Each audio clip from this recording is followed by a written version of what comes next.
Good afternoon. I'm Father David. Thank you for joining me today for Disciple Time as we are focusing on return and renewal. So, at the end of every hard, dark, or cold season in life comes renewal, right? Time teaches us this every day as the dark, cold night gives way to the warmth of the morning sun.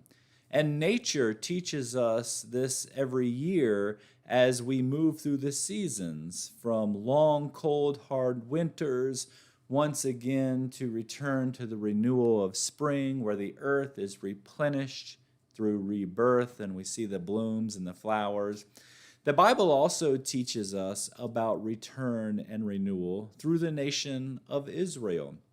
So, Israel had gone through 70 years of exile in Babylon from the promised land in Jerusalem, and they were forbidden during that time of exile to sacrifice to the Lord. And this is actually where the synagogue came from, as the Jews could no longer worship in the temple of the Lord, and as the temple priests and the Sadducees could no longer make sacrifices, the synagogue or the house church sprang up during the captivity, and it was the Pharisees really who led most of the synagogue teaching. So instead of the focal point of worship being sacrificial in nature, in terms of sacrifice, they would read the scrolls and elaborate on the text and basically give homilies, and then the sacrifice would come through the traditions and all this of what they could do, what they couldn't do on the Sabbath and stuff like that. So the thing is, this state of worship, this exile from Jerusalem, this inability to gather in the temple as a nation, it had really taken its toll on Israel, not to mention the fact that everyone had been displaced. So in our Old Testament reading today, we see the Bible teaching us, like time and like nature, that after the end of a long, cold, hard, dark season comes light and return and renewal.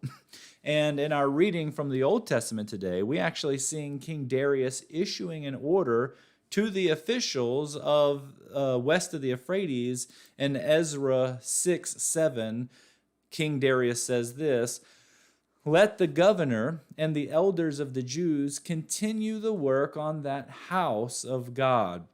They are to rebuild it on its former site." So one of the interesting things about how Persia ruled over other nations, it was very interesting. After times of kind of oppressing them pretty bad, they would, hold the nations captive and establish kind of an ongoing subjugation. But then after that time, they would begin to let them continue in their culture and afford them some religious freedoms again. And what I find more interesting is how God not only brings the nation of Israel back to Jerusalem through this, but how he puts it in the heart of the Persian King Darius to even fund the project. So what do I mean by that? Well, we read in Ezra 6:8, it says this: "I also issue this decree concerning your dealing with these elders of the Jews in the rebuilding of that house of God.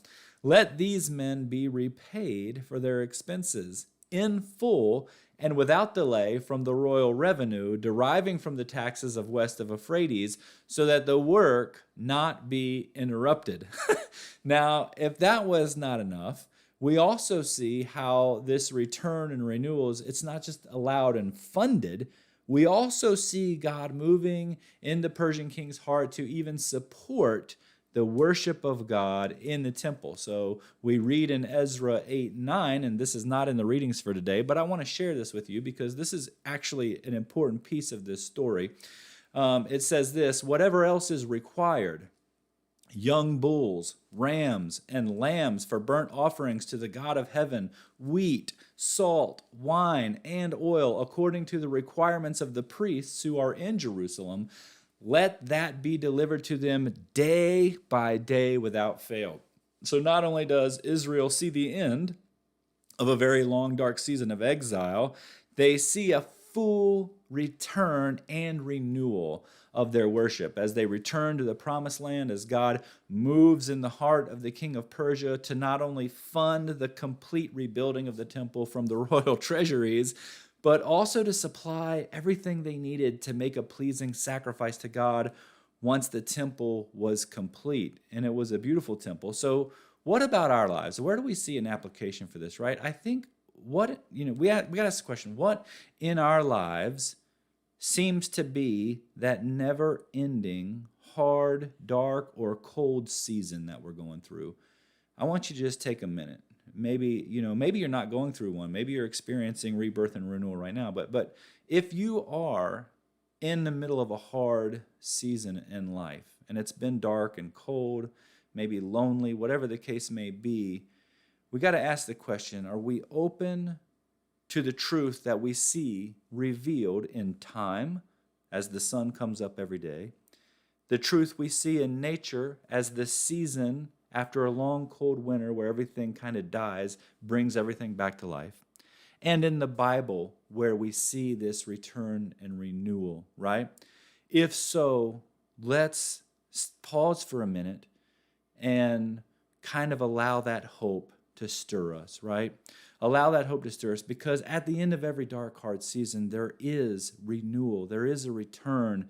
And so what's our application for the day? It's this: when all seems dark, lonely, and cold, remember there is return and renewal in the forecast.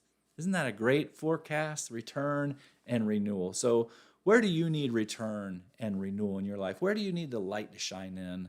Let's ask the Holy Spirit to bring that grace into our life. Well, thank you for joining me today. We'll see you next week for Disciple Time.